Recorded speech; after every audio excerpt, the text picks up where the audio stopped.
খুতবার বিষয়বস্তু হচ্ছে উলে আমর বা ধর্মীয় নেতৃবৃন্দকে মানার উপায় কি। উলে আমর বা ধর্মীয় নেতৃবৃন্দকে মানার পথ ও পদ্ধতি। কারণ উলে আমর বা ধর্মীয় নেতাদেরকে মানতে আল্লাহ সুবহানাহু তাআলা নিজেই নির্দেশ দিয়েছেন। এজন্য আমরা উম্মতের যোগ্য আলেমদেরকে মানি, শ্রদ্ধা করি। তবে তার পরিধি কতটুকু এটা আমরা পঠিত আয়াত এবং হাদিসের আলোকে উপলব্ধি করার চেষ্টা করব ইনশাআল্লাহ। আল্লাহ রাব্বুল আলামিন সূরা নিসার 59 নম্বর আয়াতে বলছেন, ইয়া আইয়ুহাল্লাযীনা আমানু আতিউল্লাহ ওয়া আতিউর রাসূল, হে ঈমানদার সম্প্রদায়, তোমরা আল্লাহ সুবহানাহু তাআলার আনুগত্য করো এবং তদীয় রাসূলের আনুগত্য করো। ওয়া উলিল আমরি মিনকুম, এবং যারা উলে আমর তাদের আনুগত্য করো। উলে আমর এটা আরবি শব্দ। উলু মানে হচ্ছে ওয়ালা, আমর মানে হচ্ছে নির্দেশ, নির্দেশওয়ালা বা নির্দেশ দাতা। এর তাফসিরে বলা হয়ে থাকে এভাবে, মান লাহুল আমর, যার নির্দেশ দেওয়ার পাওয়ার আছে, নির্দেশ দেওয়ার ক্ষমতা আছে, তিনি উলে আমর। তো উলে আমরকে আল্লাহ মানতে বলেছেন, ওয়া উলিল আমরি মিনকুম, তোমাদের ভেতর থেকে যারা উলে আমর তাদেরও আনুগত্য করো। তো মুফাসসিরিন কিরাম এখানে উলে আমরটাকে দুই শ্রেণীতে বিভক্ত করেছেন, এই কারণে যে মান লাহুল আমর, যার নির্দেশ দেওয়ার পাওয়ার আছে। তা নির্দেশ দেওয়ার পাওয়ার সমাজে দুই শ্রেণীর মানুষের আছে। একটা হচ্ছে যারা রাজনৈতিক শক্তির অধিকারী, প্রশাসনিক শক্তি, দেশ ও সমাজের কন্ট্রোলিং পাওয়ার যারা সংরক্ষণ করেন, তাদের হুকুম দেওয়ার অধিকার রয়েছে। রাজা, বাদশাহ, প্রেসিডেন্ট, প্রধানমন্ত্রী, এই অমুককে ধরে নিয়ে আসো, ধরে নিয়ে আসতে হবে। আর এক শ্রেণীর লোক হচ্ছে যোগ্য আলেম, এই বিষয়টা শরিয়াত এভাবে বলেছে, সে নির্দেশ দিয়ে দিল, সেই নির্দেশনাটা মেনে চলতে হবে। তা না হলে উম্মতের শৃঙ্খলা বা ইউনিটি থাকবে না।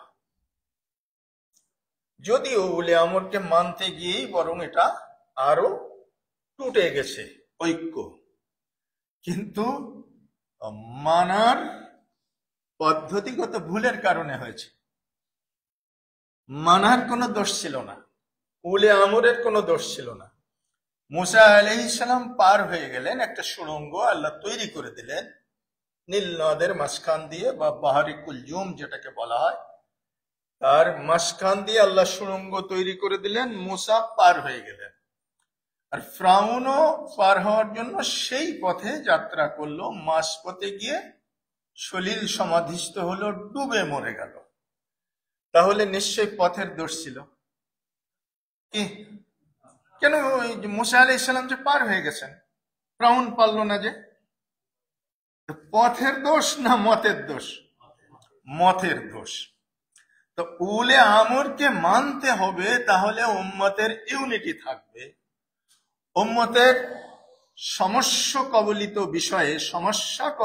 বিষয়ে সমাধান বেরিয়ে আসবে। কিন্তু মানতে গিয়ে আরো বিপরীত হয়েছে। তো আমরা উলে আমরের দোষ দেব না মানার পদ্ধতির দোষ দেব? কোনটার দোষ দেব আমরা সামনে অগ্রসর হলেই বুঝতে পারব। তো আল্লাহ সুবহানাহু তাআলার নির্দেশ, আল্লাহর আনুগত্য করো, রাসূলের আনুগত্য করো, উলে আমরের আনুগত্য করো। আল্লাহর আনুগত্য ঠিক আছে করো, রাসূলের আনুগত্য ঠিক আছে করো। উলে আমরের আনুগত্যের কথা যখন আল্লাহ উল্লেখ করেছেন, তখন আর একটু লেজা সেট করে দিয়েছেন আয়াতের পিছনে, ফাইন তানাজাতুম ফি শাই ফারুদ্দুহু ইলাল্লাহি ওয়ার রাসূল। যদি উলে আমরকে মানতে গিয়ে তানাজু হয়ে যায়, তানাজু মানে হচ্ছে মত পার্থক্য, ঝগড়া, মত বৈষম্য যদি হয়ে যায়, ফারুদ্দুহু ইলাল্লাহি ওয়ার রাসূল, তাহলে সেটা আল্লাহ এবং তদীয় রাসূলের দিকে ফিরিয়ে দাও। মতভেদ ক্লিষ্ট বিষয়টিকে আল্লাহ এবং তদীয় রাসূলের দিকে ফিরিয়ে দাও। ইন কুনতুম তুমিনুনা বিল্লাহ, যদি তোমরা আল্লাহর উপরে ঈমান এনে থাকো তাহলে এটা করো। ওয়াল ইয়াউমিল আখির, আর যদি পরকাল দিবসের উপরে ঈমান আনো তবুও এইটা করবে। যালিকা খায়রুম ওয়া আহসানু তা'ওয়িলা, আর এটাই হচ্ছে উত্তম এবং আহসান বিশুদ্ধ তা'ওয়িল ব্যাখ্যা। তোমাদের জন্য মতভেদ ক্লিষ্ট বিষয়গুলো আল্লাহ এবং তদীয় রাসূলের দিকে ফিরিয়ে দেওয়াটাই হচ্ছে উত্তম ও বিশুদ্ধতম ব্যাখ্যা। দেখেন, মূলনীতি আল্লাহ দিয়ে দিয়েছে। রাসূলুল্লাহ সাল্লাল্লাহু আলাইহি ওয়াসাল্লাম হিজরি 11 সালে ইন্তেকাল করেছিলেন। তার জীবদ্দশা পর্যন্ত তিনি উম্মতকে এক অভিন্ন প্ল্যাটফর্মে সমবেত করে রেখে গেছেন। তারপরে রাসূলুল্লাহ সাল্লাল্লাহু আলাইহি ওয়াসাল্লাম বলে গেলেন, খায়রুল কুরুনি কারনি সুম্মা আল্লাযীনা ইয়ালুনাহুম সুম্মা আল্লাযীনা ইয়ালুনাহুম, আমার পরের যুগটাও স্বর্ণের যুগ হবে, তার পরের যুগটাও স্বর্ণের যুগ হবে, কিন্তু তারপরে আর স্বর্ণের যুগ থাকবে না, ফিতনা ফাসাদ মাথা চাড়া দিয়ে উঠবে। আমরা দেখতে পাই ইসলামের ইতিহাস পর্যালোচনা করলে নবী করিম সাল্লাল্লাহু আলাইহি ওয়াসাল্লামের ইন্তেকালের পরে আবু বকর সিদ্দিক রাদিয়াল্লাহু তাআলা আনহু 2 বছর খেলাফতের মসনদে ছিলেন। তারপরে তিনি ইন্তেকাল করলেন 13 হিজরি সালে। ওমর ফারুক রাদিয়াল্লাহু তাআলা আনহু তারপরে খেলাফতের আসনে সমাসীন হলেন। 13 হিজরি থেকে পুরা 10 বছর 23 হিজরি সাল পর্যন্ত তিনি খেলাফত পরিচালনা করলেন।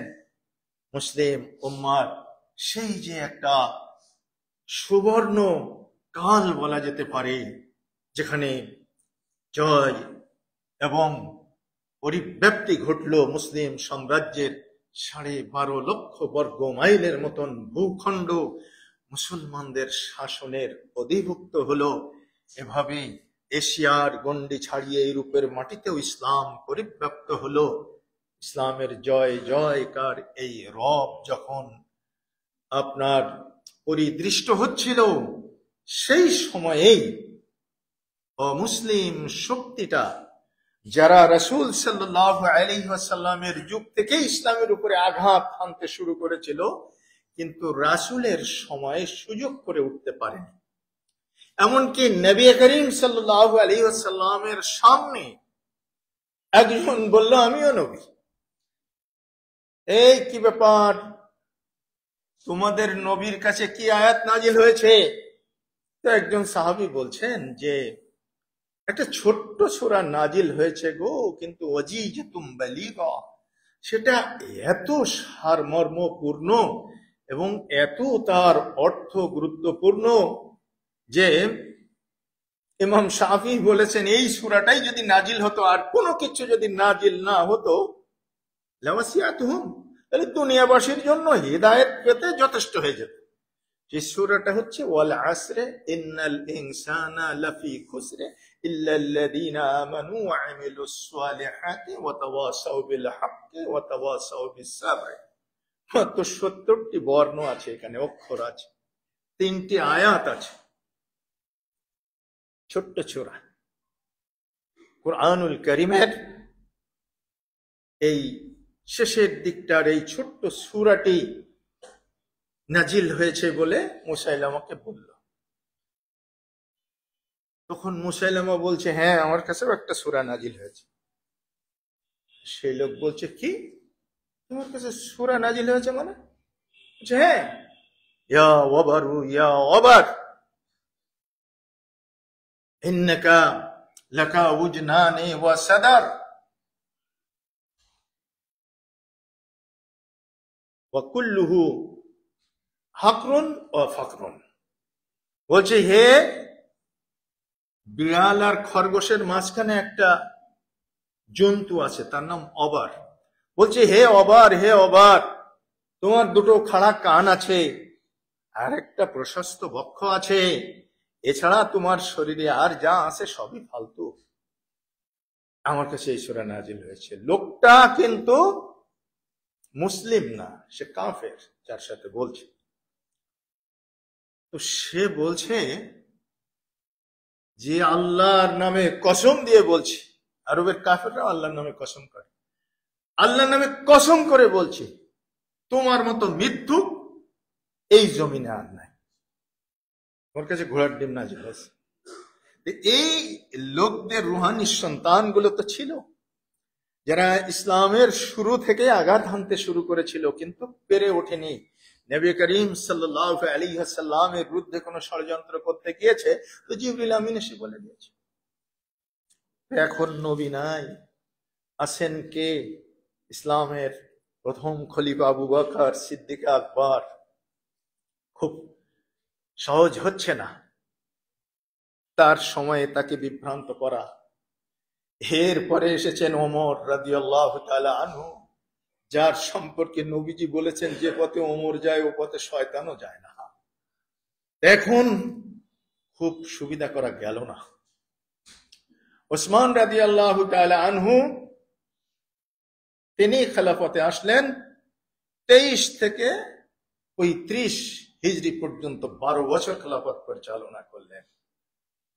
এই সময়ে একজন অগ্নি পূজারী নিগ্র মাতার সন্তান, তার নাম হচ্ছে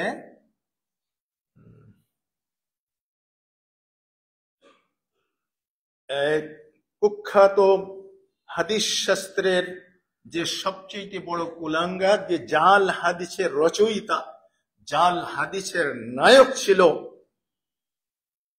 সেই ব্যক্তি সে মুখোশধারী মুসলিম হয়ে মুসলমানদের রুহানি শক্তি হাদিসের উপরে আঘাত হানতে শুরু করল। সর্বপ্রথম জাল হাদিসের নায়ক, নামটা আমি মনে করতে পারছি, দেখি মনে আসে কিনা। তো এখন এই জাল হাদিসের নায়ক সে হুটফুট করে একটা হাদিস একদিন সালাতের পরে বলছে একটু বসেন, আমি নবীজির হাদিস শোনাব। তো আমি শুনেছি ইহইয়া বিন মুঈনের কাছ থেকে আর ইমাম মালিকের কাছ থেকে। ইমাম মালিক আর ইহইয়া বিন মুঈন দুইজনই পিছনে আছে। তো হাদিস বর্ণনা করা হয়ে গেলে ওনারা দুজন আসছেন, এসে বলছে আপনি কি ইহইয়া বিন মুঈনকে চেনেন, ইমাম মালিককে চেনেন? উনি বলছেন কেন? আমি ইহইয়া বিন মুঈন আর উনি ইমাম মালিক, আমরা তো এই হাদিস আপনাকে কখনো বর্ণনা করিনি। বলছে লোকটা কত চালাক দেখেন, আব্দুল্লাহ বিন সাবা, জাল হাদিসের নায়ক আব্দুল্লাহ বিন সাবা। এ তখন বলছে কতটা চালাক দেখেন, যে আমি শুনেছিলাম যে ইহইয়া বিন মুঈন আর ইমাম মালিক এরা দুইজন এমন গাধা যে এদের চাইতে কোনো গাধাই এই জমিনে নাই। ওনারা দুইজন বলছেন কেন, এতে গাধামতালির কি দেখলেন আপনি? বলছে আপনারা ছাড়া, আপনি ছাড়া ইহইয়া বিন মুঈন এই জমিনে নাই, আপনি ছাড়া মালিক বিন আনাস নাই। আমি 20 জন ইহইয়া বিন মুঈনের নাম বলতে পারি, আমি 20 জন মালিক বিন আনাসকে উল্লেখ করতে পারি। বলে হন হন করে চলে গেল, মানে ধরাছোঁয়ার বাইরে চলে গেল। তখন এভাবে কুখ্যাত জাল হাদিসের নায়ক আব্দুল্লাহ বিন সাবারা বসে থাকে। তারা হাদিসের নামে বিভিন্ন আজগুবি কথা, জাল তথ্য প্রমাণ জনগণের সামনে পেশ করত। এবং আরবদের দুটো গোত্র ছিল কুরাইশদের ভিতরে, একটা হচ্ছে বনু হাশেম আর একটা হচ্ছে বনু উমাইয়া। এই যে বনু উমাইয়াদের ভিতর থেকে উতবা, আবু সুফিয়ানের শ্বশুর হিন্দার আব্বা, ওই যে নিহত হলো বদরের যুদ্ধে, এই উৎসাহ, এই রাগ উস্কে দিত। বনু উমাইয়া ভার্সেস বনু হাশেমের একটা দ্বন্দ্ব, সে উস্কে দিয়ে এই খেলাফতের ভিতরে একটা বিশৃঙ্খলা সৃষ্টির জন্য চেষ্টা। তো ওসমান রাদিয়াল্লাহু তাআলা আনহুর সময়ে এসে সে সফল হয়ে গেল। খলিফা ওসমান রাদিয়াল্লাহু তাআলা আনহুর নির্মম শাহাদাতের কাহিনী পড়লে চোখের পানি ধরে রাখতে পারবেন না। উমাইয়া আব্বাসিয়া বলেন, উমাইয়া আর হাশেম বলেন, সবাইকে এক করে বিশ্বনবী যে প্ল্যাটফর্ম তৈরি করেছিলেন, সেই প্ল্যাটফর্মের স্লোগান ছিল আরবি আজামি সৈয়দ পাঠান কাজী ও খন্দকার, জল চাষিয়ার কলু নিকারি কামার অথবা চর্মকার, যে যাহাই হও মুসলিম কিনা একথা জানিতে চাই, মুসলিম যদি এসো মোর বুকে তুমি যে আমার ভাই। এই ভ্রাতৃত্বে ফাটল ধরালো ওসমান রাদিয়াল্লাহু তাআলা আনহুর বিরুদ্ধে বিভিন্ন ধরনের অপকথা প্রচার করে এমন পরিবেশ সৃষ্টি করলো যে ওসমান রাদিয়াল্লাহু তাআলা আনহুই মনে হচ্ছে এই জাজিরাতুল আরবের ভিতরে সবচেয়ে খারাপ মানুষ। এবং একদল বিদ্রোহী ওসমান রাদিয়াল্লাহু তাআলা আনহুকে বন্দী করে ফেললেন, অবরোধ করে ফেললেন তার নিজের বাড়িতে। এই বিদ্রোহী গ্রুপের ভিতরে আবু বকর রাদিয়াল্লাহু তাআলা আনহুর ছেলে স্বয়ং ছিল। খলিফাতুল মুসলিমিন ওসমান দিন নুরাইন রাদিয়াল্লাহু আনহু সিয়ামরত অবস্থায় মসজিদে নববীতে যেতে পারছেন না। বিদ্রোহীরা ইমামতি নিয়ে নিয়েছে, মসজিদে যাওয়ার পথ রুদ্ধ করে দিয়েছে। বাড়িতে বসে বসে সালাত আদায় করে জোহরের তেলাওয়াত করছেন কুরআনুল কারীম। সিয়ামরত অবস্থায় বিবি এসে জিজ্ঞেস করছেন, খলিফা আপনার ইফতারের জন্য কি প্রস্তুত করব? হযরত ওসমান রাদিয়াল্লাহু তাআলা আনহু একটু ঝিমটি এসেছে, তন্দ্রাচ্ছন্ন হয়ে, রিহালের উপরে কোরআন মাজিদ আছে, ওই কোরআন মাজিদের উপরেই মাথাটা নিচু করে দিয়ে একটু ঘুম এসেছে। তিনি সেই ঘুমের মধ্যে স্বপ্ন দেখেছেন। স্বপ্ন দেখা শেষ, বিবি এসে ডাক দিয়ে বলছে, ইফতারির সামগ্রী কি প্রস্তুত করব বলুন। হযরত ওসমান রাদিয়াল্লাহু তাআলা আনহু বলছেন, বিবি আমার জন্য আর ইফতার তৈরি করার প্রয়োজন নেই, আমি তোমাদের সঙ্গে ইফতার করব না। আমি এইমাত্র ঘুমের ভিতরে দেখলাম বিশ্বনবী মুহাম্মদ রাসূলুল্লাহ সাল্লাল্লাহু আলাইহি ওয়াসাল্লাম আবু বকর এবং ওমরকে সাথে নিয়ে আমাকে দাওয়াত দিচ্ছেন, ওসমান চলে এসো একসঙ্গে ইফতার করব। দুনিয়ার ইফতার আর আমার জন্য প্রয়োজন নেই বিবি। এভাবে বলার কিছুক্ষণ পরেই দেওয়াল টপকে বিদ্রোহীরা প্রবেশ করলো। 35 হিজরি সাল। ওসমান রাদিয়াল্লাহু তাআলা আনহুকে কুরআনুল কারীমের উপরে ফেলে দেওয়া হলো। দাড়ি ধরে ধাক্কা মেরে যে ছেলেটি ফেলে দিয়েছিল কুরআনুল কারীমের উপরে ওসমান রাদিয়াল্লাহু তাআলা আনহুকে, এভাবে চেয়ে দেখলেন সে আর কেউ নাই, হযরত আবু বকরের ছেলে। তিনি শুধু বললেন, যুবক, এই দাড়ির সম্মান তুমি বুঝলে না, তোমার আব্বা যদি বেঁচে থাকতেন তিনি বুঝতেন। আবু বকরের ছেলে সাথে সাথে চিৎকার দিয়ে দেওয়াল টপকে চলে গিয়েছিল। ওসমানের একটা পশমে আমার আঘাত করতে পারেননি। কিন্তু ওখানে যারা এসেছিল সবাই তো আবু বকরের ছেলে নয়। ওই যে আব্দুল্লাহ বিন সাবা, তার গুপ্তচর, তারা ওসমান রাদিয়াল্লাহু তাআলা আনহুকে ক্ষমা করলেন না, শাহাদাত বরণ করলেন। কুরআনুল কারীমের পাতার উপরে তার রক্তের ছাপ এখনো পর্যন্ত আছে কিনা সংরক্ষিত আমি জানি না, তবে সেদিন তপ ছিল। 35 হিজরিতে শেষ হয়ে গেল। 3টা যুগে, 12টা বছরে এক যুগ হয় না? খায়রুল কুরুন করনি, সুম্মাল্লাযীনা ইয়ালুনাহুম সুম্মাল্লাযীনা ইয়ালুনাহুম, বাস 35 হিজরি শেষ, 36 ওখানেই খায়রুল কুরুন শেষ হয়ে গেল। এবার ফিতনা মাথা ছাড়া দিয়ে উঠছে। আলী রাদিয়াল্লাহু তাআলা আনহুকে লোক খুঁজছে, কোথায় আলী? উম্মতের এই ক্রান্তি লগ্নে কে নেতৃত্ব দেবে? একমাত্র আলী ছাড়া আর কেউ নেই। আলী রাদিয়াল্লাহু তাআলা আনহু পলাতক। আমরা হলে কি করতাম? বেশি বেশি করে জনগণের সামনে আসতাম, যেন আমাকে খলিফা বানায়। কারণ নেতৃত্বের প্রতি আমার যে দুর্বলতা, এর কথা বলবো কি? মানুষের জীবন দিতে প্রস্তুত আছে, তবু নেতৃত্ব পাহা।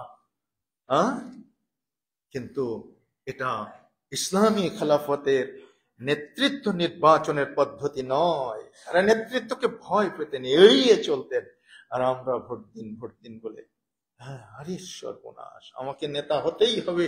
নবী করিম সাল্লাল্লাহু আলাইহি ওয়াসাল্লাম বলছেন, ইন্না ওয়াল্লাহি লা নুআল্লিব আলা হাদাল আমাল মান সালাহু।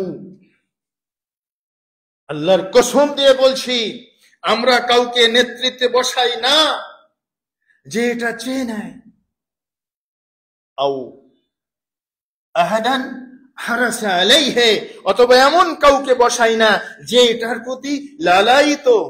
এরকম কাউকেও আমরা নেতৃত্ব দেই না। আও আরাদা লাহু, কিংবা এমন ব্যক্তিকেও দেই না যে এটার ইরাদা পোষণ করে, মনে মনে চায়। এই জন্য ইসলামে নেতৃত্ব চেয়ে নেওয়া হারাম, ইসলামে ভোট দিন বলা হারাম। কিন্তু আমরা তো আজকে সব উল্টো, যেটা হারাম সেটা দীর্ঘদিন চর্চা পরিচর্যা করতে করতে করতে করতে ওটাই আমাদের কাছে হালাল মনে হয়েছে। সে খেলাফতের নির্বাচন পদ্ধতি আমরা ভুলে গেছি।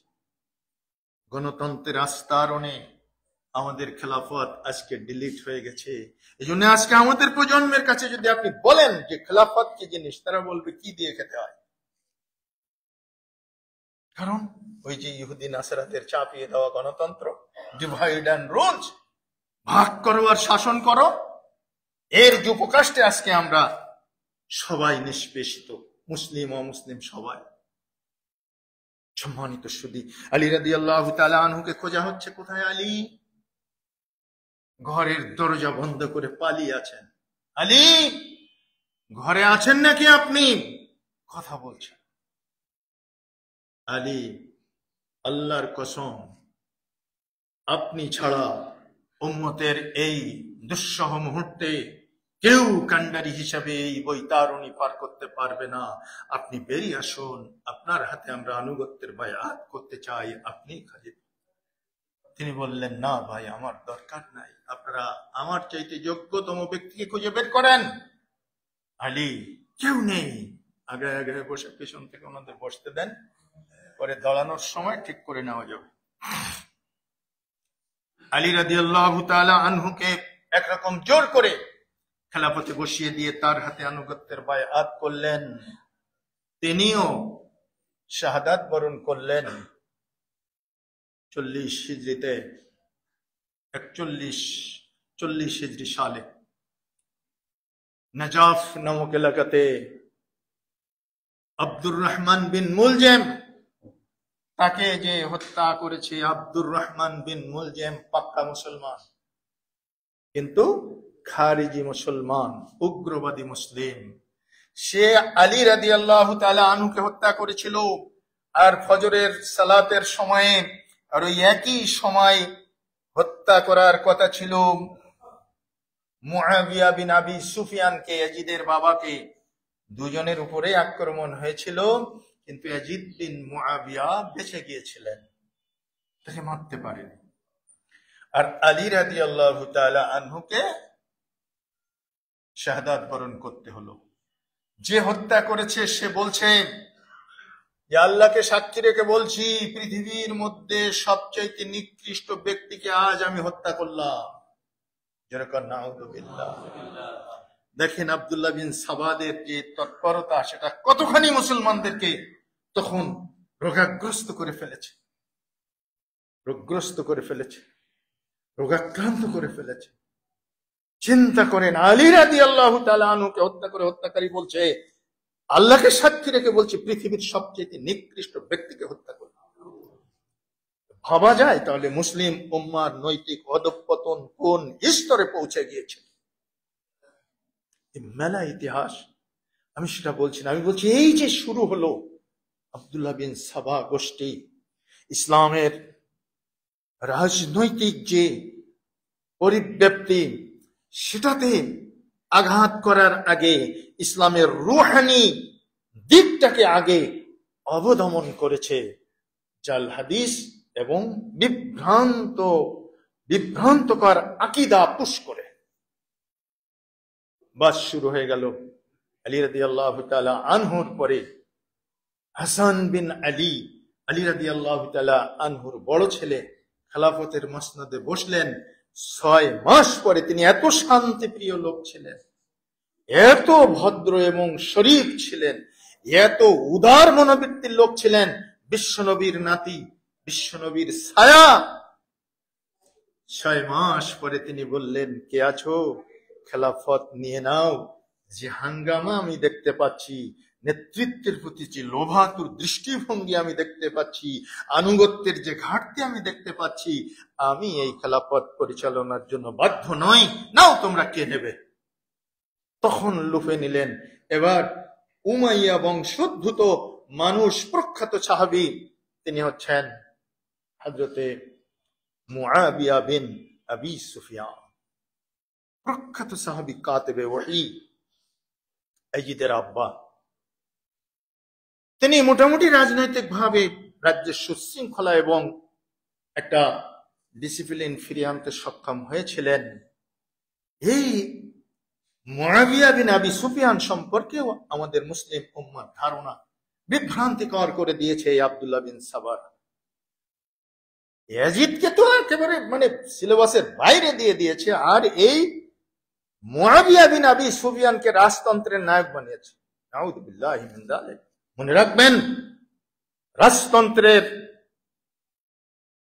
দীক্ষায় বা রাজতন্ত্রের সিলসিলা অনুযায়ী তিনি কোশ্চিন কালেও নিজের ছেলেকে নির্বাচন করে যান না। মুআবিয়া বিন আবি সুফিয়ানের সমসাময়িক যে সমস্ত সাহাবী ছিলেন, গ্রেট তাবেঈ যারা ছিলেন, তার চতুষ্পার্শ্বে এই মজলিসে শুরা নিয়ে তিনি বসেছিলেন। আমার পরবর্তীতে খেলাফতের যোগ্য আপনারা কাকে মনে করেন? হুসাইন বিন আলীর ব্যাপারে গুটি কত মতামত এসেছিল, আর বেশিরভাগ মতামত এসেছিল ইয়াজিদ বিন মুআবিয়ার পক্ষে, মুআবিয়ার ছেলের পক্ষে। তাই তিনি ইয়াজিদকে নমিনেশন দিয়ে গেছিলেন, নির্বাচন করে দিয়ে গেছিলেন। তিনি কখনো রাজতন্ত্রের প্রবর্তক নন। অথচ আজকে মীর মোশাররফ হোসেনের বিষাদ সিন্ধু পড়ে ইয়াজিদকে বানিয়েছে কাফের, লম্পট, মদ্যপায়ী, তারপরে দুশ্চরিত্র। হেন কোন ইতরামি নাই যা ইয়াজিদের দিকে সম্বন্ধ করা হয়নি। না, ইয়াজিদ বিন মুআবিয়া একজন তাবেঈ। তার সম্পর্কে আহলুস সুন্নাত ওয়াল জামাআতের নীতিটা কি, এটা শুনে রাখুন, সাবধান। কোশ্চিন কালেও ইয়াজিদকে কেউ গালিও দিবেন না, মুহাব্বতও করবেন না। আহলুস সুন্নাত ওয়াল জামাআতের পক্ষ থেকে সম্মিলিত সিদ্ধান্ত হচ্ছে লা নুহিব্বু ওয়া লা নাসুব্বু। আমরা তাকে মুহাব্বতও করব না, তাকে গালিও দেব না। ওয়া হিসাবুহু আলাল্লাহ, তার হিসাব আল্লাহর কাছে হবে। তিনি কোশ্চিন কালেও ডাইরেক্ট নির্দেশদাতা ছিলেন না হুসাইন বিন আলীকে হত্যার ব্যাপারে। যা ঘটিয়েছে ওবায়দুল্লাহ বিন জিয়াদ আর শিমার বিন জিলজাশান, কুখ্যাত আব্দুল্লাহ বিন সাবা এর নেপথ্যে কলকাঠি নেড়েছে। সুতরাং আজকে উম্মতে মুহাম্মাদিয়ার আকীদায় ঘুণ পোকা ধরেছে। আমরা কাকে কি বলতে গিয়ে কাকে কি বলি, এটা হিসাব করে বলি না। একটু হিসাব করবেন। উলিল আমরি মিনকুম, সাহাবায়ে কেরাম উলে আমর। তবে উলে আমর ইজতিহাদ করতে গিয়ে যদি ভুল করেন 1 গুণ নেকি পাবেন, যদি সঠিক করেন 2 গুণ নেকি পাবেন। আল মুজতাহিদু ইউসিবু আও আখতা।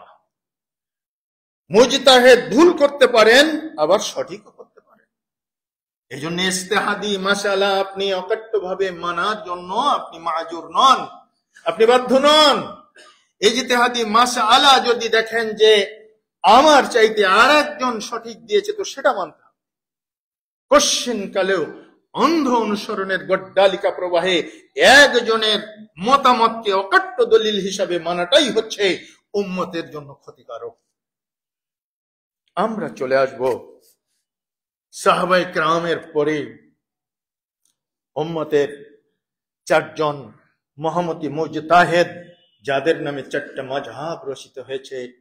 বাংলাদেশে শুধু না, সারা বিশ্বে তাদের নামে 4টা মাযহাব প্রচলিত আছে, এবং যাদের বয়োজ্যেষ্ঠ এবং মুরব্বী ইমাম হচ্ছেন নু'মান বিন সাবিত কুফি রাহিমাহুল্লাহ, যাকে আমরা ইমাম আবু হানিফা হিসাবে চিনি। তার নামে একটা মাযহাব আছে। ইমাম শাফিঈর নামে একটা মাযহাব আছে, মালিকের নামে একটা মাযহাব আছে, আহমদ বিন হাম্বলের নামে একটা মাযহাব আছে।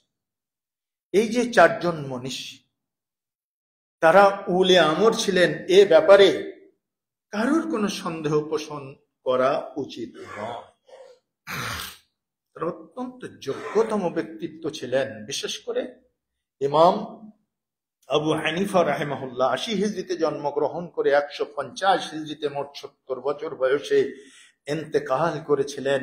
তিনি তার কর্মজীবনে একজন খুব বড় ব্যবসায়ী ছিলেন, বস্ত্র ব্যবসায়ী। একদিন কাপড়ের গাইড খুলে একটা ফাটা, একটা নোকসান মাল পাওয়া গেল, একটা বস্ত্র পাওয়া গেল। উনি সেলসম্যানদেরকে নির্দেশ দিলেন, এই বস্ত্রটা ক্রেতাকে দেখায় দিবে, এই ক্ষতিটা দেখার পরে ক্রেতা যেই দাম বলবে সেই দামে বিক্রি করবে। ভালো কাপড়ের সাথে এই ফাটা কাপড়টা যেন এক করে বিক্রি করো না। তো বিক্রেতারা চলে গেছে, সেলসম্যানরা চালান নিয়ে চলে গেছে। ওইটা তাদের স্মরণ নাই, বা বাছাই করে তারা আলাদা করারও সময় পায় নাই। ভিড়ভাট্টার ভিতরে ভালো কাপড়ের সাথে ফাটা কাপড়টাও চলে গেছে। ইমাম আজম আবু হানিফা চালান বেচে ফিরে আসার পরে জিজ্ঞেস করলেন, সেই ফাটা কাপড়টার মূল্য কই, কত বিক্রি করেছো, সেটা আমাকে দাও। হে মোহাম্মদ ইমাম, আমরা ভুলে গিয়েছিলাম, বা আমরা সেটা পৃথক করতে সক্ষম হয়নি। ভালো কাপড়ের সাথে সেই খারাপ কাপড়টা, লোকসান কাপড়টাও চলে গেছে, একই মূল্যে বিক্রি করেছি। তিনি বললেন, ইস, তোমরা কি করেছো? এখন সেই মূল্যটা যে কত আমি চিনবো কি করে, বুঝবো কি করে? হ্যাঁ, সেই টাকাটা কোথায় আছে? এই টাকার ভিতর থেকে বাছাই করে দিতে পারবে না? হে ইমাম, এটা অসম্ভব। তাহলে আল্লাহর কোটে আমার কি উপায় হবে? সমস্ত চালানের বিক্রয় লব্ধ অ্যামাউন্ট কত? তারা বলল, এত দিনার আমাকে দাও, এই সমস্ত দিনার আল্লাহর রাস্তায় সাদাকা করে দাও, আর আমার জন্য দোয়া করো, আমি নু'মান বিন সাবিত কুফি কিয়ামতের মাঠে আল্লাহ যেন আমাকে দায়ী না করে। আমার যে মুহাদ্দিসের কাছে এই ঘটনা শুনেছিলাম, উস্তাদজি দর্শে বসে আমাদের হিসাব দিয়ে বলেছিলেন, বর্তমান বাজারে 13 লক্ষ টাকার বেশি সেই চালানের বিক্রয় লব্ধ অ্যামাউন্ট ছিল। আমরা যারা ইমাম আবু হানিফা রাহিমাহুল্লাহর মাযহাব মানি, তারাও ইমামকে চেনে না, আর যারা ইমাম আবু হানিফা রাহিমাহুল্লাহর মাযহাব মানি না, তারাও চেনে না। খলিফা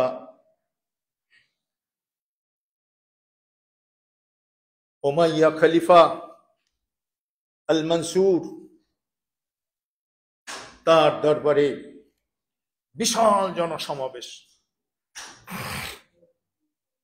চারিদিকে মানুষ আর মানুষ। কিরে, কি হচ্ছে? দরবারে একজন ইহুদি পণ্ডিত এসেছেন, তিনি 3টা প্রশ্ন করেছেন মুসলিম আলেমদের কাছে, কেউ তার উত্তর দিতে পারছেন।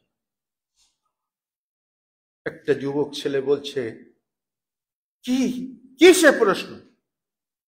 বলছে, প্রশ্ন কি তা আমি অত বলতে পারবো না, তুমি ভিতরে যাও, তারপরে দেখতে পাবে কি সে প্রশ্ন। সমস্ত আলেমরা সব মাথা হেট হয়ে যাচ্ছে। যুবকটা বলছে, কই, আমাকে একটু যাবার সুযোগ করে দেবেন? তিনি একজন রাজনৈতিক অমাত্য, দরবারের একজন অসার ওয়ালা ব্যক্তি বললেন, এসো আমার সাথে। ভিতরে ঢুকলেন একজন যুবক। তিনি জিজ্ঞেস করলেন, এই বিচারের প্রশ্নের উত্তর যদি আমি দিতে পারি আপনাদের কোনো আপত্তি আছে? বলল, না না, কি আপত্তি, তুমি দেবে, এটা তো খুব ভালো কথা। তোমার বাড়ি কোথায়, হে কে তুমি, কোত্থেকে এসেছো? ওই যে পরিচয় পরে দেব, আগে ওনার প্রশ্নের উত্তর দিয়ে নি। বলুন হে পোপ, আপনার প্রশ্ন কি? আমার প্রশ্ন হলো, আল্লাহ যে এক, এটার দলিল কি? কি করে বুঝলে, কি করে বুঝবো যে আল্লাহ এক? 2 নম্বর প্রশ্ন কি? আল্লাহ কোন দিক ফিরে বসেন? 3 নম্বর প্রশ্ন কি? আল্লাহ এখন কি করছেন? বলছে, দেখুন, আপনি প্রশ্নকারী, জানতে চেয়েছেন, আর আমি আপনাকে জানাতে পারি। মহামান্য বাদশাহ, আমাদের সমাজে ছাত্র শিক্ষকের একটা প্রচলিত নিয়ম রয়েছে, যিনি জিজ্ঞাসাকারী, যিনি জানতে চান তিনি ছাত্র, আর যিনি জানাবেন তিনি শিক্ষক। তো শিক্ষক আর ছাত্র একই সমপর্যায়ের আসনে বসে, এমন কোন নজির আমি দেখিনি। তো আজকের পোপ যিনি জানতে চাচ্ছেন, তিনি যে আপনার পাশে এই শাহী চেয়ারে বসে আছেন, আর যারা তার প্রশ্নের উত্তর দিবেন তারাও পাশে বসে আছেন, এটা তো একাডেমিক নিয়ম না। একাডেমিক নিয়ম হচ্ছে, টিচার যিনি তিনি থাকবেন চেয়ারে, ছাত্র তিনি থাকবেন পাটিতে বা মাটিতে বা বেঞ্চে। তো ওনাকে নেমে আসতে বলেন, আমি ওই চেয়ারে যাই, ওনার উত্তর দেব। এই কিন্তু ওই পোপের ব্যাটারি ডাউন হতে শুরু করেছে যে আরে সর্বনাশ, এই যে কাজ খারাপ। তো বাদশাহ মনসুর বলছেন, হ্যাঁ, it is law, it is কার্টসি, এটাই তো নিয়ম। এই নামেন নামেন, আপনি নামেন, এসে বসে, ওনাকে উপরে দেন। যুবক ছেলেটা চেয়ারে গিয়ে উম্মতের বিজ্ঞ উলামাদেরকে সম্বোধন করে বললেন, আপনাদেরকে শ্রদ্ধা করি, আজকের এই প্রশ্নের উত্তর আমি দেওয়া মানে এই মনে করবেন না আপনারা হীনমন্যতায় ভুগবেন না। আপনাদের পক্ষ থেকেই আমি দিচ্ছি, আমি আপনাদের সন্তান। আপনাদের উপর শ্রদ্ধা রেখেই এই ইহুদি পোপের আমি উত্তরটা দিচ্ছি। আল্লাহ রাব্বুল আলামিন যে এক, এ ব্যাপারে উত্তরটা হলো, হে পণ্ডিত জি, আপনি গণনা পারেন? বলছে, হ্যাঁ পারি। গণনা পারবো না কেন? গণেন তো, 1 2 3 4 5 6 7 8 9 10। আর গুনতে হবে না, এবার উল্টো গণেন তো। বলছে 10 9 8 7 6 5 4 3 2 1। গণেন, গুনে যান। বলছে, না, আর গোনা যায় না। কেন গোনা যায় না? নিচের দিকে গণেন, 1-এর নিচে কি আছে? 1-এর নিচে কেউ নেই। হোয়ার ফ্রম এক, হোয়ার ফ্রম কাম এক, এক কোত্থেকে আসলো? এই উত্তরটা দেন। আল্লাহ যে এক, এই উত্তরটা আমি দিয়ে দিচ্ছি। কিভাবে এক হলেন? হলেন এক কোত্থেকে আসলো? বলছি, এক তো এক সংখ্যাই মৌলিক। এটা আল্লাহ, আল্লাহ তাই মৌলিক, এর কোনো যৌগিক নেই। গাণিতিক শাস্ত্রে আপনার এক যদি আসতে পারে, একের সাথে এক যোগ করে দুনিয়ার সব বানানো যায়, কিন্তু একের নিচে কিছু নাই। আপনি বলছেন আবার এক এক সংখ্যাতেই মৌলিক, তাহলে ফ্রম কাম এক, এক কোথা থেকে এসেছে বলেন? এক কোথা থেকে এসেছে এটা যদি বলতে পারেন, আমার আল্লাহ এক ও অদ্বিতীয়, তিনি কোথা থেকে এসেছেন আমি আপনাকে বলব। তো বললো, আমি 1 নম্বর প্রশ্নের উত্তর পেয়েছি। 2 নম্বর প্রশ্ন বলে, আল্লাহ কোন দিকে ফিরে বসেন? এই দরবারে কে আছো, মোমবাতি নিয়ে আসো, আর ম্যাচ নিয়ে আসো, লাইটার নিয়ে আসো। সবাই দুশ্চিন্তায় পড়ে গেলেন। দিনের বেলায় মনে হয় এই ছেলে চোখে আর দেখতেছে না, এমন কঠিন প্রশ্ন করেছে, চোখে ধান্দা লেগে গেছে, বাতি জ্বালাতে হবে। বাতি জ্বালানো হলো। এবার তিনি সবিনয়ে জিজ্ঞেস করলেন, হে মাননীয় পোপ, বলুন এই মোমবাতি কোন দিকে ফিরে জ্বলছে? কোপের ব্যাটারি ডাউন না, এটা তো নির্দিষ্ট কোন দিকে জ্বলছে না। তাহলে বলুন কিভাবে জ্বলছে, কোন দিক ফিরে জ্বলছে? এর স্ফুলিঙ্গ তো চতুর্দিকে পরিব্যাপ্ত হচ্ছে, বিচ্ছুরিত হচ্ছে, নির্দিষ্ট কোন দিকের সাথে সীমাবদ্ধ নয়। তিনি বললেন, আমার আল্লাহ তার পরিচয় দিয়ে বলেছেন, আল্লাহু নূরুস সামাওয়াতি ওয়াল আরদ, আল্লাহ হচ্ছেন আসমান ও জমিনের ভিতরে দেদীপ্যমান একটা মশালের মতো নূর। সুতরাং আল্লাহ সুবহানাহু তাআলা এই বাতিটা কোন দিকে ফিরে জ্বলছে সেটা তুমি বলতে পারো না, আর তুমি আল্লাহ কোন দিকে ফিরে বসেন সেটা জানতে চাচ্ছ। আল্লাহ কোন দিকের সাথে সীমাবদ্ধ নয়, আল্লাহ হচ্ছেন অসীম। আল্লাহকে কোন দিকের সাথে সসীম করা যায় না, যেমন ভাবে তুমি মোমবাতিটাকে সসীম করতে পারলে না। বললো 2 নম্বর প্রশ্নের উত্তর পেয়ে গেছি। 3 নম্বর, বলো আল্লাহ এখন কি করছে? বলছে বলবো, বললে তোমার পিঠের চামড়া যদি না থাকে আমি কিন্তু দায়ী না। বাদশাহজি বলছে, না না বাবা তুমি বলো বলো, ওনার সব সেফটির ব্যবস্থা আমি করব, একেবারে ওকার সাহেবের মতোই সেফটির ব্যবস্থা করে দেবো, তুমি বলো। আমাদের আকাশ সাহেব সেফটির ব্যবস্থা করেছে না? হ্যাঁ, জীবনে শুনেছেন কোনদিন যে সেনাবাহিনী দূরে ক্যান্টনমেন্টের ভিতরে বন্দিশালা হয়? তাও হচ্ছে। অদূর ভবিষ্যতে আরো কিছু দেখতে পাবেন। যাই হোক, ওই দিকটাতে যাব না।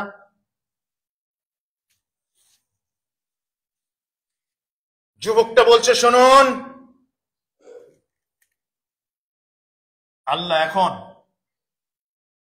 রোমের প্রখ্যাত পণ্ডিত পোপকে অপমানিত করে, সম্মানজনক চেয়ার থেকে অপসৃত করে মাটির আসনে বসিয়ে দিয়ে চরম অপমান ও ধৃষ্টতাপূর্ণ পরিবেশের ভিতরে দাবিয়ে দিয়েছেন। এরপরে আল্লাহ অনেক কিছু করবেন হয়তো, সাবধান। তখন বলছে 3 নম্বর প্রশ্নের উত্তর আমি পেয়ে গেছি।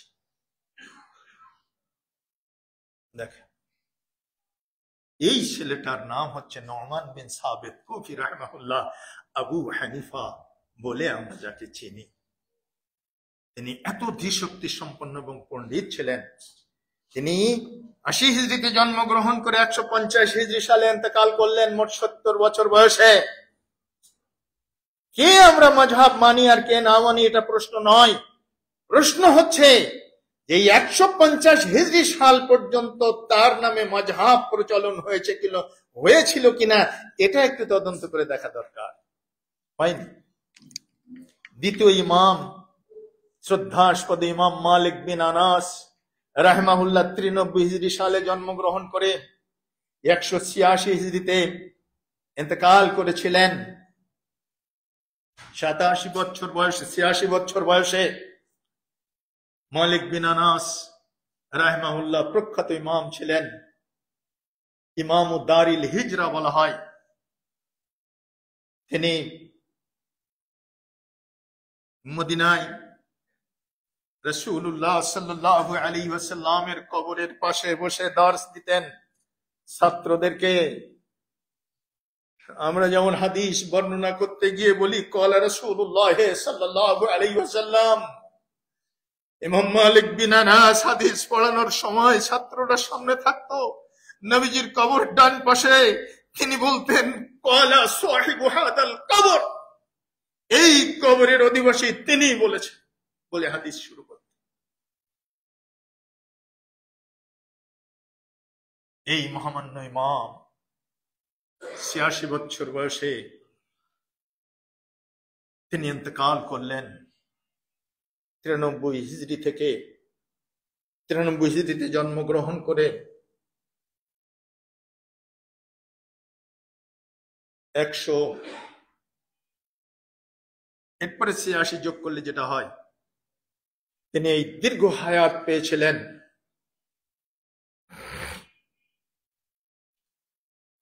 তারই মৃত্যুর আগ পর্যন্ত তিনি মালিকি মাজহাব দেখে যেতে পারেন নাই।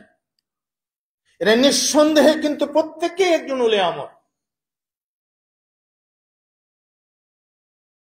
এবং উম্মতের একেবারে most learned and respectable person. তারা এত ধীশক্তি সম্পন্ন ছিলেন।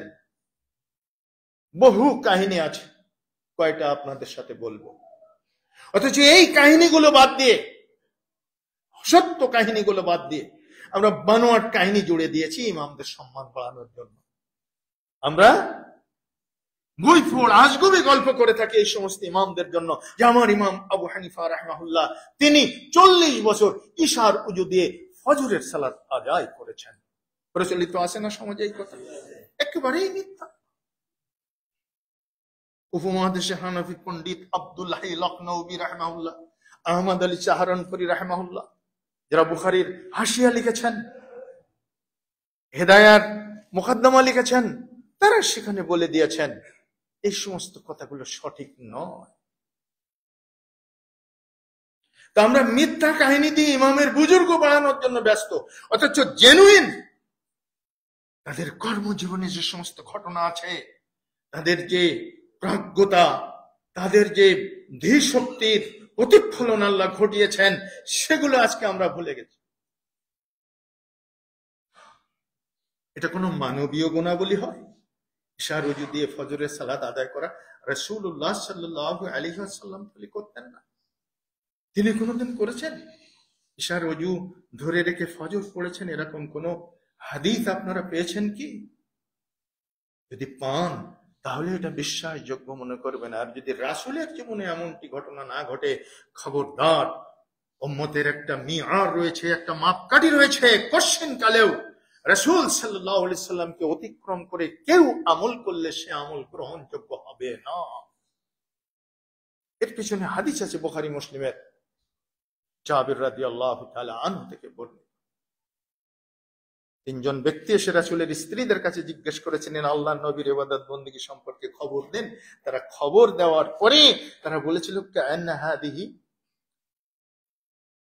কালিল, এটা খুব কালিল ইবাদত, এটা খুব কম কম ইবাদত। তখন তারা বলল, আরে উনি কোথায় আর আমরা কোথায়? ওয়াকাদ গাফারাল্লাহু লাহু মা তাকদ্দামা মিন যামবিহি ওয়া মা তাআখারা। আল্লাহর নবীর আগের গুনাহ পিছনের গুনাহ আল্লাহ সব মাফ করে দিয়েছেন, সুতরাং তার ইবাদত করলেও চলে, ঘুমিয়ে থাকলেও চলে। আমরা তো বহুত গুনাহগার, সুতরাং আমরা ইবাদত করব বেশি বেশি করে। চলো।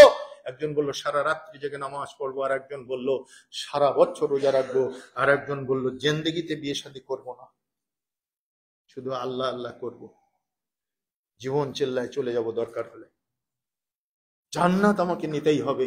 অব্যবহিত পরেই নবী করিম সাল্লাল্লাহু আলাইহি সাল্লাম আসলেন। স্ত্রীরা বললেন এরকম এরকম বলে চলে গেল। 3 জন লোক এদিকে ছুটলেন পেছনে, আনতুম আল্লাযীনা কুলতুম কাযা ওয়া কাযা, এই শোনো শোনো শোনো, তোমরা কি তারাই যারা এরকম এরকম বলে এসেছো? জি হ্যাঁ ইয়া রাসূলুল্লাহ।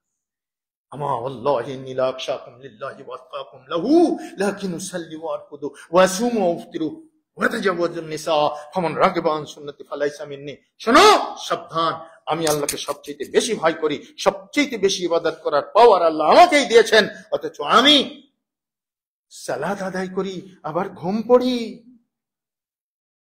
ঘুম বাদ দিয়ে একটানা সালাত পড়ি না। আমি সিয়াম রাখি, আবার মাঝে মাঝে সিয়াম ছাড়া থাকি, বেরোজাদার অবস্থায় দিন কাটাই, খাওয়া দাওয়া করি।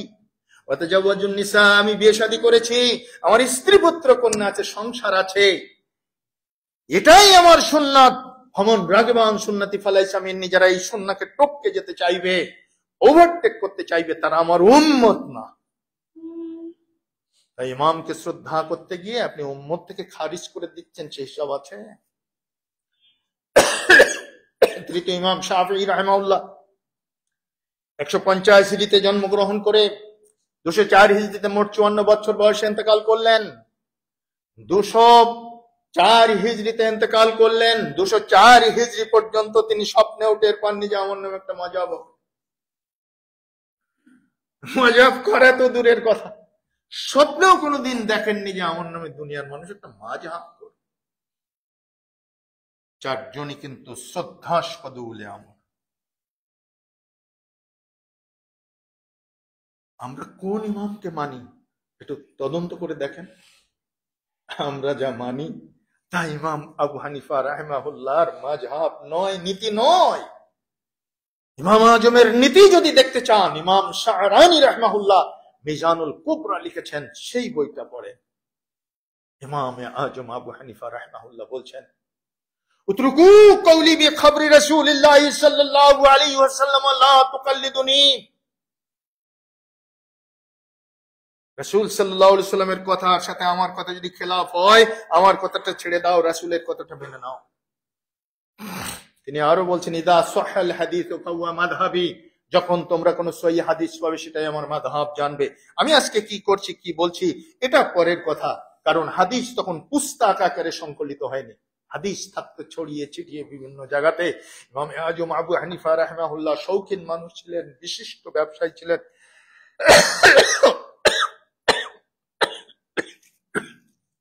অন্য তিন ইমামের তুলনায় অন্য তিন ইমামের তুলনায় তিনি সময় দিতে পেরেছিলেন কম। এজন্য হাদিস সংকলনে তার অন্য তিন ইমামের মতো এতটা একটা আপনার রিচ কালেকশন পাওয়া যায় না।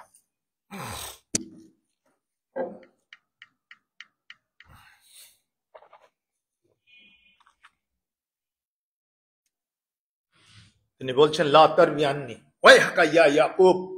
তার জ্যেষ্ঠ ছাত্র ইমাম আবু ইউসুফকে লক্ষ্য করে বলছেন, ওয়াইহাকা ইয়া ইয়াকুব লা তারবি আন্নি ফাইন্নি উফতি ওয়া আতরুকু গাদান। হে ইয়াকুব, আবু ইয়াকুব, হে ইমাম আবু ইউসুফ, আমার কাছ থেকে কোনো কিছু লিখে রেখো না। আমি আজকে একটা ফতোয়া দিই, কালকে সেটা ছেড়ে দিই। হাদিস পেলে আমার ইজতিহাদ, আমার কিয়াস আমি ছেড়ে দিই। সুতরাং আমার কথা লিখে রাখার দরকার নেই। এতটা তারা সজাগ ছিলেন। প্রত্যেক ইমামই এভাবে সতর্ক করে গেছেন তার সাথীদেরকে। চলে গেলেন তৃতীয় ইমাম, দেখে যেতে পারলেন না তার নামে মাযহাব। চতুর্থ ইমাম আহমদ বিন হাম্বল রাহিমাহুল্লাহ সর্বশেষ ইমাম 164 হিজরিতে জন্মগ্রহণ করে 241 হিজরিতে মোট 77 বছর বয়সে ইন্তেকাল করেছিলেন। তাহলে 80 হিজরি থেকে 241 হিজরি পর্যন্ত 4 জন উলে আমরের আগমন আর প্রস্থান হয়ে গেল। কিন্তু কেউ মাযহাব তৈরি করে যাওয়া তো দূরের কথা, তারা স্বপ্নেও দেখেননি কোনোদিন আমাদের নামে মাযহাব হবে। চলে গেল হিজরি 241। এরপরে উমাইয়াদের কাছ থেকে খেলাফত চলে গেল আব্বাসীয়দের কাছে। এই সময় একদিন আব্বাসীয় খলিফা ইমামে আজমকে ডেকে বললেন, আবু হানিফা রাহিমাহুল্লাহকে, আপনি কাজুল কুজা চিফ জাস্টিস, প্রধান বিচারপতির পদ আপনাকে দিব, আপনি প্রস্তুত হন? রাষ্ট্রীয় মর্যাদাপূর্ণ পদে আপনাকে আমি সমসীন করি। না না না, আমি না, এই ভালো লোক আমার চাইতে আরো আছে, তাদেরকে ডেকে এনে বসান, এই পদের জন্য আমি যোগ্য ব্যক্তি নই। আরো যোগ্য লোক আছে, আমি এ পদের নেহায়েত অযোগ্য মানুষ। তখন খলিফা বলছেন, আপনি মিথ্যা কথা বলছেন, আপনি যোগ্য, আর আপনি বলছেন আমি অযোগ্য। বলছেন, খলিফা, প্রধান বিচারপতির পদের জন্য অযোগ্য হওয়াটা মৃত্যু খাওয়ার জন্যই যথেষ্ট। আপনি বললেন আমি মৃত্যু, তো ওইটাই যথেষ্ট এই পদের অযোগ্য হওয়ার জন্য, তাহলে আমাকে মাফ করুন। তাই রাগে ক্ষোভে দুঃখে খলিফা আবু হানিফা রাহিমাহুল্লাহকে কারাগারে নিক্ষেপ করেছিল। কারাগারেই তার জীবন কেটে গিয়েছিল। 40টা করে বেত মারা হতো প্রতিদিন ফজরের পরে। খলিফার প্রস্তাবে রাজি কিনা বলেন? না, রাজি না। আপনার জীবন চলে যাবে, যাক জীবন থাক ইমান। খলিফার প্রস্তাবে আমি আজকে বিচারপতি হব, আর কালকে বিচার করার সময় খলিফার অঙ্গুলি হালনে বিচার করতে হবে, আল্লাহর আইন দিয়ে বিচার করা যাবে না। খলিফার চোখের দিকে তাকিয়ে বিচার করতে হবে। ওই বিচারক আমি হতে চাই না। দেখেন না আজকের বিচারকরা কি করেছে। হ্যাঁ, আমাদের মহিলা খলিফার হাই হালতে সব বিচার হয়েছে। এখন বিসি ফাটাই দিচ্ছে, দেখার কেউ না। ইমামে আজম আবু হানিফা রাহমাহুল্লাহ কত প্রজ্ঞাশীল ব্যক্তি ছিলেন, চিন্তা করেন। তিনি দেখলেন খলিফার নিয়োগকৃত বিচারপতি হয়ে আল্লাহর আইন অনুযায়ী কোনদিন বিচার করা যাবে না। 40টা বেত মারতেন, রাজি হননি ইমামে আজম। পরিশেষে কারাগারেই তিনি মৃত্যুবরণ করেছিলেন। এই মোহাম্মদ ইমাম আবু হানিফা রাহমাহুল্লাহ, তাদের জীবন কত উন্নত, তারা কত উচ্চকিত, সোপানের উচ্চকিত স্তরের মুমিন ছিলেন, চিন্তা করতে পারবেন না। অথচ তাদের নামে আজকে আমরা যা করছি তার সাথে তাদের মতের অধিকাংশেরই মিল না, কিন্তু আমরা জানি না সেটা। জন্য আপনাদের কাছে ইনফরমেশন, একজন মানুষ হানাফি বলবে আলহামদুলিল্লাহ, কোনো অসুবিধা নাই, কিন্তু তার উচিত হবে ইমামে আজম আবু হানিফা রাহমাহুল্লাহর নীতি অনুযায়ী চলা। একজন মানুষ শাফিঈ বলবে আলহামদুলিল্লাহ, কোনো অসুবিধা নেই। আমি মালয়েশিয়াতে গিয়ে শাফিঈদের সাথে বসেছি, উঠেছি, সালাত আদায় করেছি, খুব ভালো লেগেছে। সিঙ্গাপুরে গিয়েও কিছু সাথী পেয়েছি, তারাও শাফিঈ পরিচয় দেয়, কোনো অসুবিধা নেই। কিন্তু আপনাকে দেখতে হবে যে আমি যে ইমামের সাথে আমার নামটা সম্পৃক্ত করছি সেই ইমামের নীতিমালা অনুযায়ী আমি চলছি কিনা। আপনি এইভাবে যখন তদন্ত করবেন, দেখেন 80% জায়গায় আমি ভুল করে যাচ্ছি। আমার ইমাম কোনোদিন এত বড় ধনী লোক ছিলেন, তার মৃত্যুর পরে তার নামে কোনোদিন কুলখানি হয়েছে, চল্লিশা হয়েছে, চেলহাম হয়েছে, গরু জবাই হয়েছে, মেজবান হয়েছে, বিশাল হয়নি। তাহলে আমি যে আজকে করছি, আমি শিখলাম কোত্থেকে? আমি এটা কোত্থেকে শিখলাম? কেন? আমি শিখেছি আমাদের দাদাদের কাছ থেকে।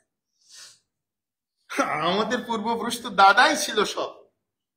ওইখান থেকে ইসলামের ভিতরে যখন এসেছি, তখনও ওই দাদা বাবুদের ওই কালচার আমরা ভুলতে পারিনি। একটু মোটিভেশন দিয়ে ওরা শ্রাদ্ধ করে আর আমরা চেলহাম করি।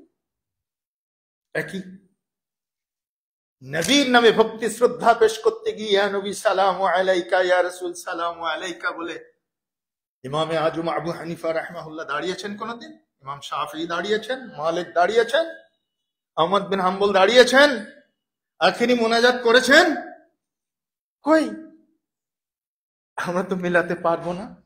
এভাবে যদি আমরা তদন্ত করি, মিলিয়ে দেখি,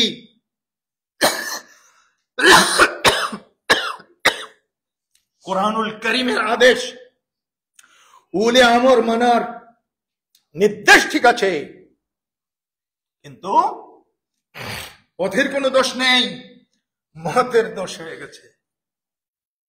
এই জন্য এই মতগুলোকে একটু আমাদের ঢেলে সাজাতে হবে, তদন্ত করে একুইটি এবং পিউরিটি আনয়ন করতে হবে।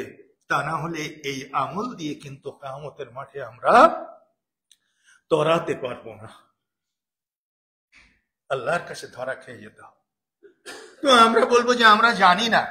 হে রব্বুল আলামিন, আমরা জানতাম না, আমরা অজ্ঞ ছিলাম, আমরা না জানা ছিলাম। ওই খুলনা জাহাঙ্গীর আলম সাহেব এসে যা বলেছে তাই করেছি, অমুক জায়গার বড় শায়েখ এসে যা বলেছে তাই করেছে, অমুক জায়গার মুফতি সাহেব দিল্লি থেকে পড়ে এসেছে যা বলেছে তাই করেছে। আচ্ছা ঠিক আছে, তোমার বাজারে মাটির কলস বিক্রি হতো?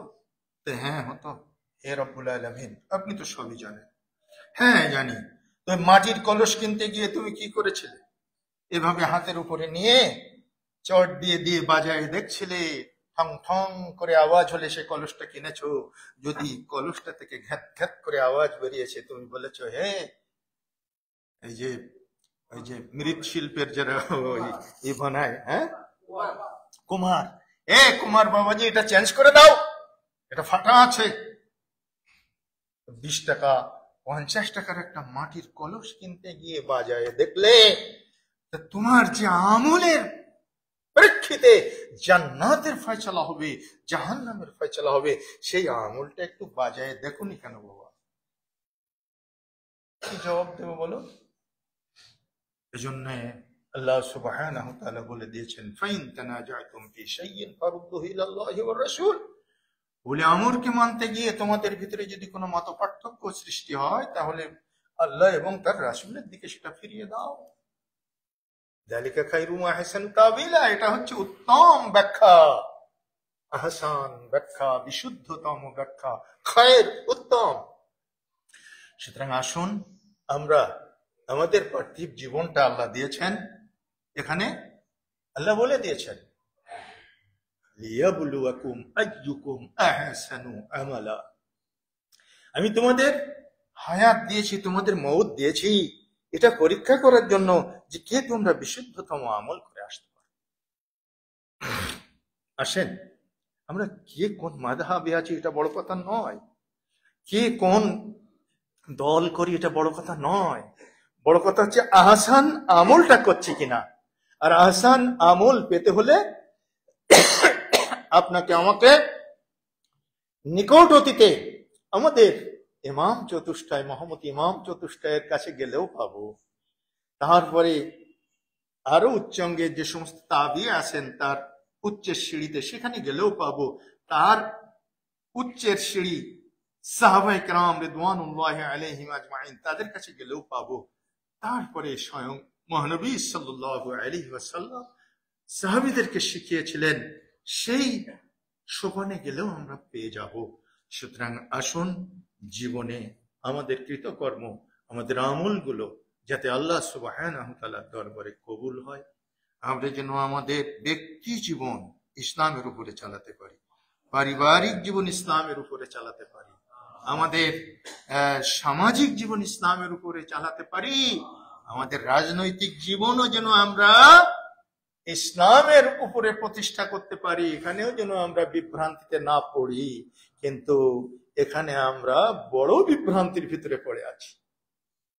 ইসলামিক রাজনৈতিক দলগুলো বিভ্রান্তির মধ্যে, আবার ইসলাম ছাড়া যারা অন্য পন্থায় রাজনীতি করে ক্ষমতা পেতে চায় তারাও বিভ্রান্তির ভিতরে। সবাই গণতন্ত্রের এই চাদরে মুড়ে নুবজ বডি কুবজ দেহ সর্বস্ব হয়ে যাচ্ছে। কেউ ইসলামিক খেলাফতের সেই মৌলিক, সেই জৌলুস ফিরে আনতে পারছে না বা সেদিকে যাচ্ছে না।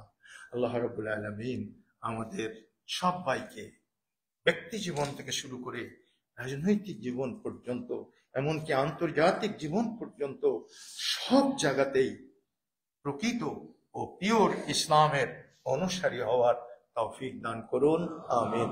আমাদেরকে আমাদের মোহাম্মদ ইমাম চতুষ্টয় তথা তারা ছাড়াও যে সমস্ত উলে আমর আছেন তাদেরকে সঠিক অর্থে মেনে দুনিয়া এবং আখিরাতে আমাদেরকে কামিয়াব